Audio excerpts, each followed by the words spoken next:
Hey everyone, Sepehr here. Welcome back to the channel.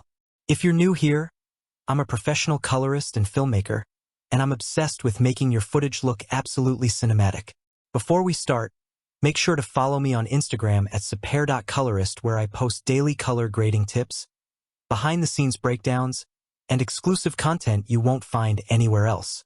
Today, we're going to solve one of the most common problems I see: how to properly convert your flat, washed-out log footage into beautiful, vibrant Rec. 709. This is essential knowledge whether you're shooting on Sony, Canon, or any other camera system. So grab your favorite drink, get comfortable, and let's really dive deep into this process.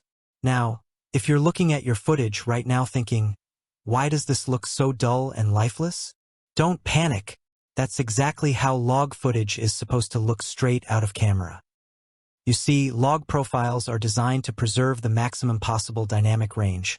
That means they capture incredible detail in both the shadows and highlights, but they look completely flat and desaturated when you first import them. This might look scary at first, but it's actually giving us the most flexibility when we go to color grade. However, we need to transform this into Rec. 709, which is the standard color space that looks correct on TVs, phones, and computer screens. Think of this like translating a language. We're taking this specialized log format and converting it into something everyone can understand and enjoy. Before we make any adjustments, we absolutely need to know exactly what we're working with. In this case, we have Sony footage shot in S-Log3 with S-Gamut3.Cine color space. This is crucial information. If we get this wrong, our colors will be completely off. I can't tell you how many times I've seen people use the wrong settings and end up with weird magenta skin tones or unnatural-looking colors. Always double-check your camera settings or metadata before starting. Different cameras have different log profiles. Sony has S-Log, Canon has C-Log, Panasonic has V-Log, and each one needs to be treated slightly differently. Today we're focusing on Sony's S-Log3, but the principles apply to any log footage. Alright, let's open DaVinci Resolve and get to work. First, we'll head to the color workspace. You can use the shortcut Shift+5 to jump straight there. Organization is key in color grading, so we're going to create a new node by pressing Alt+S.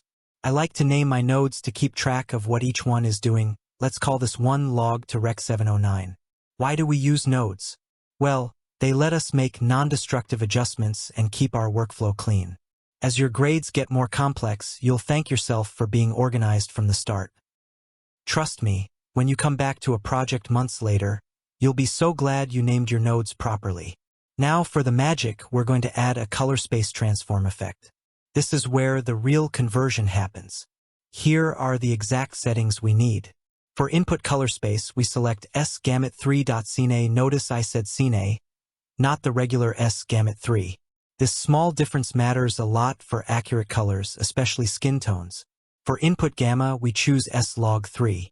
Then for our output, we set both color space and gamma to Rec. 709. One pro tip: enable gamma compression. This helps protect your highlights and gives you a more filmic look.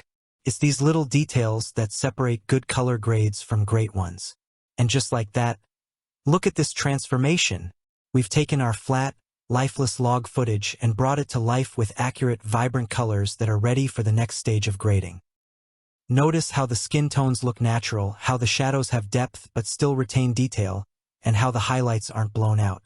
If you found this helpful, do me a huge favor: smash that like button.